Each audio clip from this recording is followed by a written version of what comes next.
Dari kelas 12 SJKT.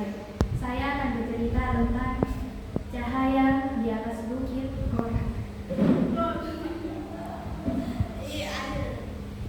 Di pinggiran kota Basra hiduplah seorang pemuda bernama Malik. Ia bukanlah ulama besar, bukan pula saudagar kaya. Malik hanyalah seorang tukang angkut di pasar yang tubuhnya kering kerokan. Namun matanya selalu memancarkan kejujuran. Kehidupannya berubah drastis ketika kekeringan hebat melanda negeri itu selama 3 tahun berturut-turut. Langit seperti terbuat dari tembaga yang membara. Tanah retak menyerupai sisik naga, dan hewan-hewan ternak mati bergelimpangan. Rakyat mulai berputus asa. Sang gubernur telah mengerahkan ribuan orang untuk melakukan salat istisqa, memohon hujan di tanah lapang. Namun tetes air tak kunjung turun. Suatu sore saat Malik sedang berteduh di balik runtuhan bangunan, ia melihat seorang pria tua berjubah kusam sedang berjalan menuju bukit Tengkorak, sebuah bukit gersang yang dijauhi orang karena konon dihuni binatang buas. "Tuan, hendak kemana?" teriak Malik. Suaranya parau karena tenggorokan yang kering. Pria tua itu menoleh. Wajahnya tenang, kontras dengan kepanikan yang melanda kota. "Aku hendak menemui pemilik hujan, anak muda." Malik mengertikkan dahi. Gubernur dan para ulama sedang berdoa di lapangan luas, tapi langit tetap terkunci. Apa yang bisa dilakukan di bukit besar itu? Pria itu tersenyum tipis. Allah tidak melihat seberapa luas lapangan tempatmu bersujud, tapi seberapa luas ruang di hatimu untuk menampung keyakinan. Terdorong oleh rasa penasaran yang mengguncang, Malik mengikuti pria itu secara diam-diam. Di puncak bukit, ia bersembunyi di balik batu besar. Ia melihat pria tua itu bersujud. Bukan sujud biasa. Itu adalah sujud yang sangat lama, hingga debu-debu berterbangan menyelimuti tubuhnya. Setelah sekian lama, pria itu mengangkat kepalanya. Air mata mengalir deras, membasahi janggutnya yang memutih. Malik menajamkan pendengarannya. Pria itu mulai berbicara. Suaranya bergetar namun penuh penekanan. "Wahai Tuhanku, demi cintamu kepadaku, turunkanlah hujanmu sekarang juga," ucap pria itu. Malik terhenyak. "Demi cintamu kepadaku, alangkah beraninya orang ini. Biasanya orang akan berdoa dengan kalimat demi kasih sayangmu atau karena kemurahanmu, tapi orang ini seolah sedang menagih janji pada kekasihnya." Tiba-tiba guntur menggelegar dahsyat.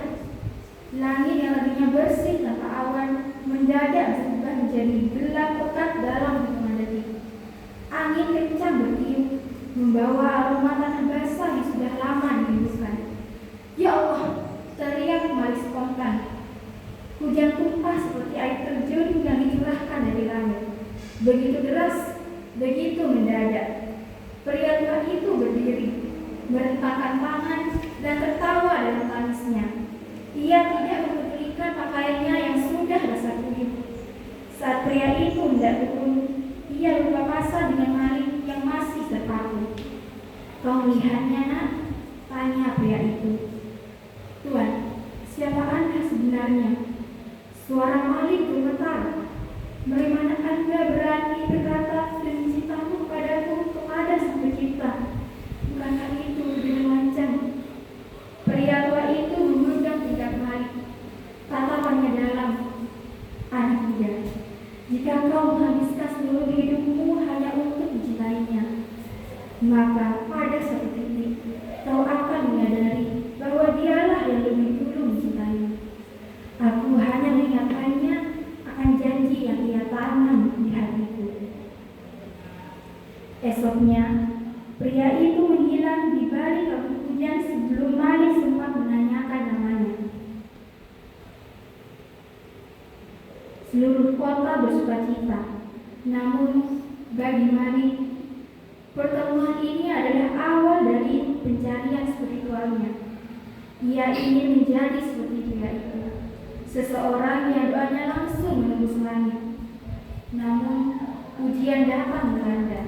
Seminggu setelah ujian itu, satu-satunya harta milik Malik, seekor keledai buah yang membantunya bekerja, mati. Tak lama kemudian, gubuk kecilnya roboh tertimpa pohon saat badai sisa hujan. Malik tertunduk di tanah, menatap runtuhan hidupnya. Ya Allah, bisik Malik, kemarin kau beri kami air, ini kau ambil semua yang ku punya. Apakah ini balasan bagi hambamu yang ingin mendekat? Tiba-tiba, seorang pria berpakaian mewah dengan mengawal kuda berhenti di depannya. Ia adalah utusan dari istana gubernur. Apakah kau Malik, sang kuli panggul? Tanya utusan itu. Benar Tuan, tapi seperti yang Anda lihat, saya tidak punya apa-apa lagi untuk diangkut. Ikut kami, gubernur mencarimu. Di istana, Malik gemetar. Di sana, duduk sang gubernur bersama seorang pria yang wajahnya tak asing lagi bagi Malik. Pria tua dari Bukit Tengkorak. Malik, panggil pria tua itu. Kini ia berpakaian rapi, namun tetap dengan ketenangan yang sama. Maafkan aku, namaku adalah Syekh Abdullah. Aku adalah guru di madrasah pinggiran ini. Gubernur angkat bicara. Syekh memberitahuku bahwa saat hujan turun tempoh hari, ada seorang pemuda yang mengikutinya dengan hati yang murni. Beliau berkata, pemuda itu adalah wadah yang sedang disiapkan Allah untuk menerima amanah besar. Malik bingung. Amanah apa Tuhan? Saya hanya kuli yang baru saja kehilangan segalanya. Syekh Abdullah berdiri dan mendekati Malik. Keledaimu mati dan rumahmu agar kau tidak memiliki alasan lagi yang terikat pada dunia ini. Allah sedang membersihkan halaman rumahmu agar ia bisa membangun istana di sana. Maksud Anda? Gubernur membutuhkan seorang bendahara zakat yang jujur, seseorang yang tidak takut miskin karena ia tahu siapa pemilik kekayaan yang sebenarnya. Aku telah mengujimu, Malik. Saat kau kehilangan segalanya tadi pagi, kau tidak mencaci langit, kau hanya bertanya. Ini adalah tanda iman. Malik tertunduk. Air mata menetes di lantai marga istana. Ia teringat betapa hampir saja ia berputus sangka pada takdir. Syekh, bisik Malik, ajari aku cara berdoa seperti Anda. Ajari aku cara mencintai Allah hingga aku berani berkata demi cintamu kepadaku. Syekh Abdullah tersenyum haru.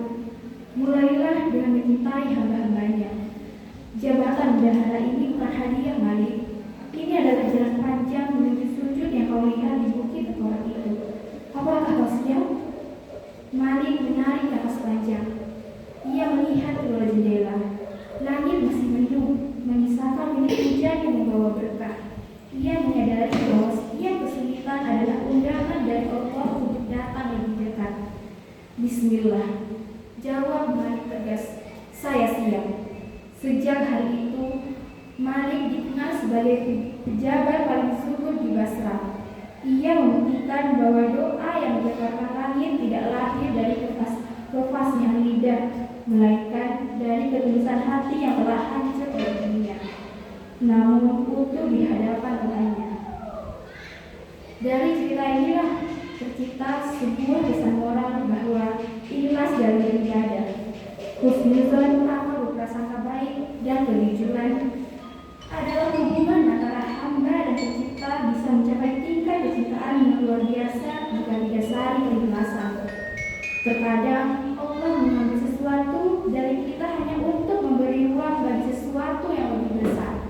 Karakter yang kuat adalah aset yang paling berharga di mata manusia maupun di hadapan Allah. Demikianlah cerita yang saya sampaikan. Selebihnya mohon maaf. Assalamualaikum